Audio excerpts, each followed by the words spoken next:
Selamat pagi, Pak. Senang akhirnya saya memiliki kesempatan untuk mewawancarai Bapak. Selamat pagi juga. Terima kasih sudah mengundang saya di acara ini. Baik, Pak. Saya sudah mendengar dan membaca sedikit tentang kisah hidup Bapak yang ada di media sosial. Jadi, saya izin bertanya, bagaimana awal kejatuhan hidup Bapak? Bolehkah diceritakan sedikit? Jadi, saat itu saya terbilang anak yang berkecukupan. Apapun yang saya inginkan, apapun yang saya butuhkan, semua tercukupi. Namun, semua itu hilang dalam sekejap. Ketika kedua orang tua saya meninggal dunia saat saya berusia 20 tahun.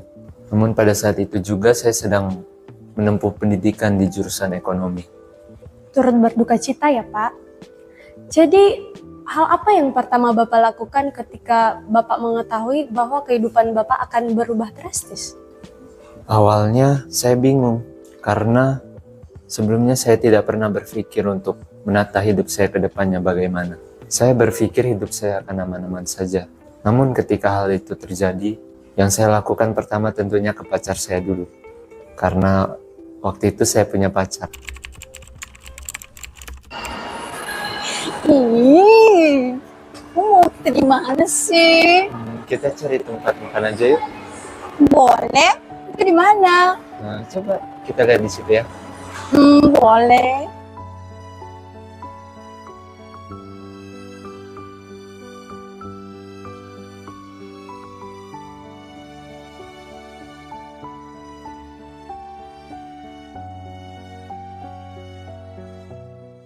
Sayang, apa yang harus aku lakuin sekarang?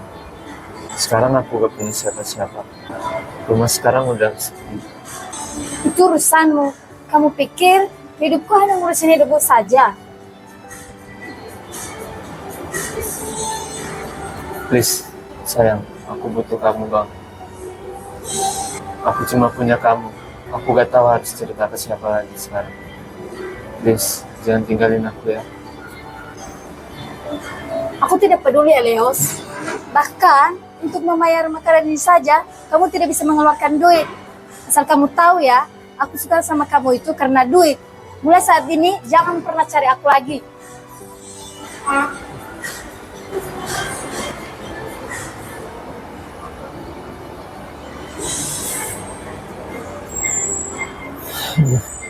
Harus gimana sekarang?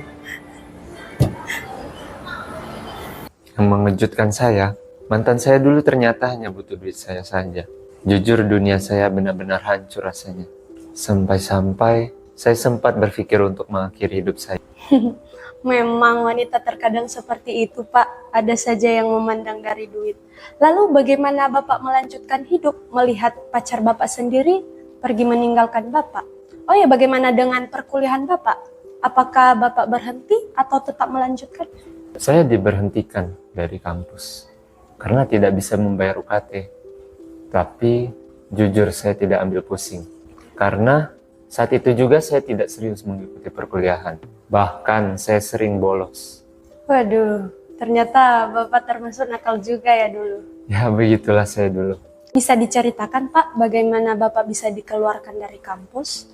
Jadi waktu itu ketika saya pergi ke kampus dan ingin mengikuti perkuliahan, wakil rektor kampus memanggil saya ke ruangannya. Shalom Eleos, Shalom Pak. saya sekedar mau menginformasikan bahwa kamu sudah semester 4, kamu belum membayar UKT. Dan sesuai dengan ketetapan kampus ini, maka dengan berat hati saya mengeluarkan Anda. Tapi Pak, apakah bisa diberi keringanan 1 bulan saja ya Pak? Saya mohon Pak. Maaf Eleos, sama sekali tidak bisa. Mulai hari ini, kamu sudah tidak boleh lagi masuk di kampus ini. Oh iya, bagaimana dengan sahabat-sahabat Bapak pada waktu itu? Apakah tidak ada mereka yang ingin menolong Bapak? Sahabat saya ya. Bahkan saat itu sahabat saya sendiri meninggalkan saya. Ketika saya tahu bahwa saya telah dikeluarkan dari kampus, saya langsung segera menemui sahabat saya.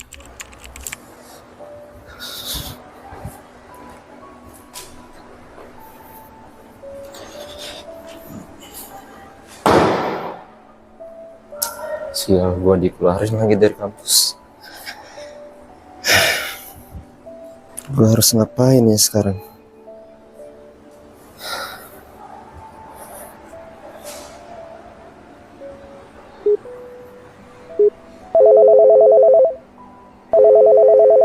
Halo, Halo, lu lagi di mana, Fa? gue ada di food court. Kenapa tuh? Pokoknya kita sekarang ketemuan. Yaudah, lo datang aja ke sini. Oke, gua tunggu ya.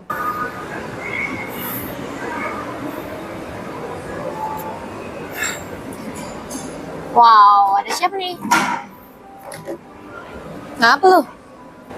Fa, lu mau tahu? Gua baru dikeluarin dari kampus, gimana? Yang bener. Seriusan, Udah berapa semester lu belum bayar? 3 semester. Gila sih, tapi gue gak bisa nolong lu. Gue tahu, lu pasti minta pertolongan gue kan. Tapi gue gak bisa, sorry. Fa, kok lu gitu sih? Gue kira hidup gue tentang lu doang. Lu kan sahabat gua. Even lu sahabat gue juga gue gak peduli. Sorry. Ah, sial.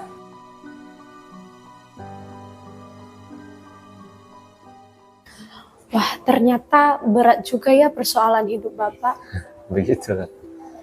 Jadi mulai kapan nih Bapak mulai menemukan titik terang hidup Bapak? Tuhan telah mempertemukan saya dengan seorang pendeta. Dan tanpa saya sadari, ternyata beliau adalah dosen yang telah mengeluarkan saya. Waktu itu ada suara di dalam hati saya yang mengatakan bahwa saya harus segera ke gereja. Sebab aku ingin mengetahui rancangan-rancangan apa yang ada padaku mengenai kamu. Demikianlah firman Tuhan, yaitu rancangan damai sejahtera dan bukan rancangan kecelakaan, untuk memberikan kepadamu hari depan yang penuh harapan.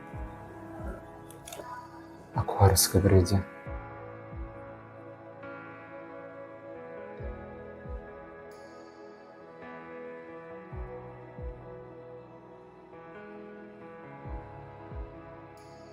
You are here, moving in our midst.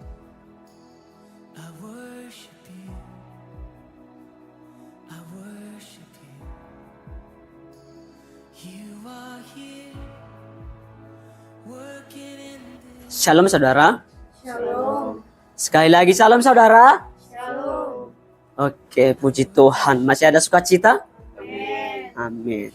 Saudara sekalian, pada kesempatan ini saya mau mengajak kita membaca Amsal pasal 3 ayatnya yang kelima. Biar saya bacakan. Amsal pasal 3 ayatnya yang kelima. Percayalah kepada Tuhan dengan segenap hatimu dan janganlah bersandar pada pengertianmu sendiri. Saudara-saudara yang dikasihi Tuhan, dunia kita saat ini bukan semakin membaik. Dunia kita saat ini semakin memburuk. Jadi jangan heran kalau suasana atau keadaan kita seakan-akan disempit oleh Tuhan, diperas oleh Tuhan. Ya, jangan pernah merasa, oh aku orang yang terkutuk. Saya telah dikutuk oleh Tuhan. Saya telah tidak berguna lagi bagi Tuhan. Tetapi pada hari ini saudara-saudara yang kekasih Tuhan, saya ingatkan, Tuhan sendiri yang mengingatkan kita pada hari ini bahwa kita berharga di mata Tuhan. Oleh sebab itu harus ada namanya kepercayaan. Kepercayaan itu adalah menyerahkan diri kepada Tuhan sepenuh hati. Jangan pernah merasa minder jika keadaanmu sekarang belum ada apa-apanya. Kamu belum mewah di hadapan manusia. Kamu tidak memiliki mobil. Kamu tidak memiliki harta. Penampilanmu sederhana. It's okay saudara-saudaraku. Sebab bukan itu yang membawa kita kepada kekekalan. Tetapi sikap hati kita kepada Tuhan. Batinnya kita terhadap Tuhan. Mungkin orang di sekitar kita, penampilan mereka mungkin baik dan fine terus, keren-keren. Tetapi itu bukan suatu hal yang utama untuk membawa kehidupan mereka kepada Tuhan untuk berkenan. Bukan. Tetapi yang terpenting di sini adalah kepercayaan kita kepada Tuhan. Jadi, mari Bapak Ibu, mari kita memiliki iman yang benar. Kita harus memiliki kesetiaan yang benar. Kalau kita tidak memiliki kesetiaan yang benar dari hal-hal kecil, bagaimana kita bisa berkenan kepada Tuhan? Contohnya, saudara-saudaraku, kalau kita sudah merendahkan diri, tidak merasa berharga, itu sama halnya kita telah menghina Tuhan sebagai penciptanya. Ingat, dalam 1 Kejadian pasal 1 ayatnya yang ke-27. Dia Allah menciptakan kita segambar dan serupa dengannya. Apalagi yang perlu kekurangan Bapak Ibu Saudara?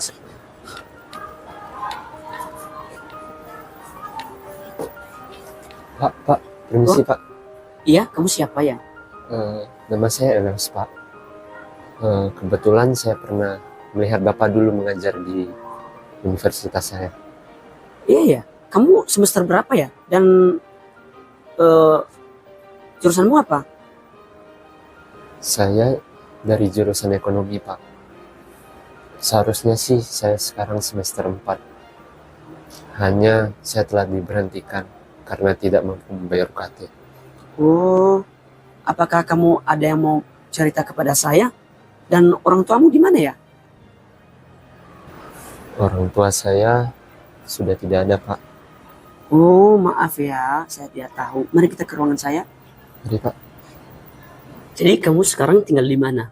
saya tinggal sendirian Pak di rumah saya. Dan sehari-hari saya hidup dari sisa uang yang ditinggalkan orang tua saya. Lalu pekerjaanmu sekarang apa?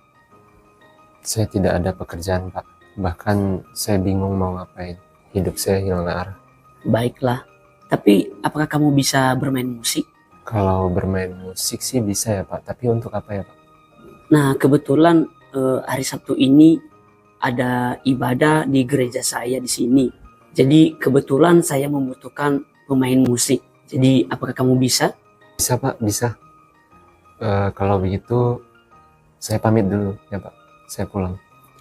Apakah kamu tidak ingin makan dulu? Oh tidak usah Pak, saya gak enak.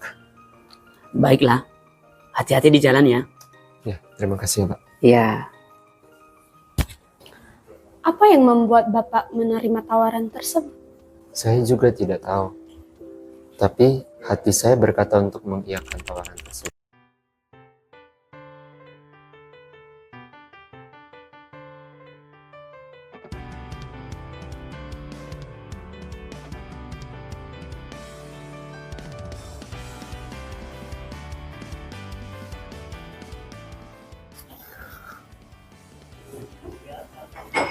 Shalom Bu. Shalom.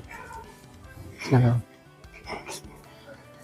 Shalom Pak. oh shalom Eleos. Ya. Ternyata kamu datang juga ya? Saya Ya, pikir kamu nggak datang. Ya saya pasti. Nah ini perkenalkan, ini anak yang saya minta dia untuk bermain musik di gereja kita. Salam. Shalom. Bermain musik.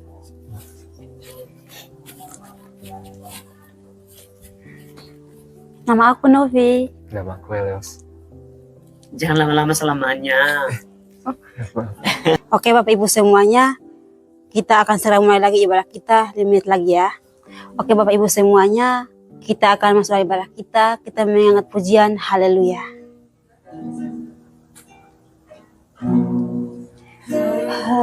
Haleluya. Haleluya.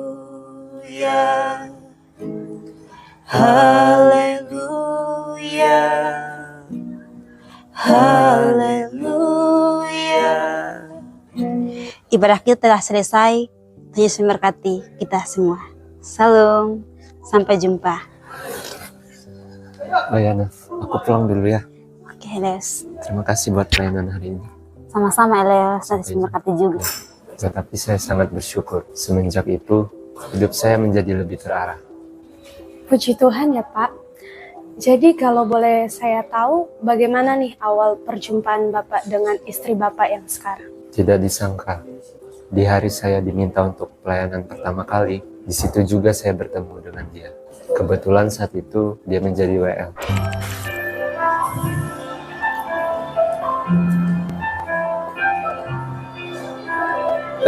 Novi, mau Elias. kemana? Mau ke gereja. Oh, kebetulan aku juga mau ke gereja sih. Kamu mau ikut juga? Iya, dia bareng. Boleh. Gimana kuliahnya? Oh, aku kuliahnya aman. Kamu sudah di mana? Gimana? Kalau aku sih udah lama berhenti kuliah karena udah diberhentikan. Ya, ada masalah keluarga sih. Masalah apa? Ya, ada deh pokoknya. Nanti kapan-kapan aku ceritain. Oke, baiklah.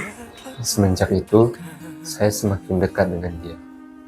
Dan akhirnya kami pun menikah. Aku bersyukur tahu Tuhan bisa pertemukan kita. Emang kamu bersyukur bisa memiliki aku? Ya dong. Kasih ya, jawaban baru dalam hidup aku. Sama-sama Leos. Yuk kita sama-sama berjuang. Dia selalu ada di setiap proses hidup saya. Dia selalu mengingatkan saya untuk selalu berdoa dan tetap berpengharapan pada Tuhan. Bahkan dia selalu mengingatkan saya untuk tidak sombong dengan segala pencapaian yang telah saya capai hingga saat ini. Wah, beruntung sekali ya Pak mendapat istri yang takut akan Tuhan. Tentu sangat beruntung.